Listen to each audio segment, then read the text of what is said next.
Today, one of them days, man, I learned a lot. I learned a lot from the fact that there's a guy that's coming that came today named Chris. He taught us how to do these type of hair units, and it was very, very informative. And I really did enjoy the fact that he went into every detail about how to do certain things, from the prices and just how long it takes from just doing clip over combs, shear over combs, how to do certain things, dealing with the units.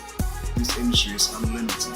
You know, you get everything out of as much as you want to get out of it. You know, sky's the limit for anybody who wants to do anything in this health and hair industry. And I really enjoyed the hospitality of the school, Global, and it really showed me a lot today that you're never too old to learn. So I'm just here today to continue my education and just learn from some of the best in the industry.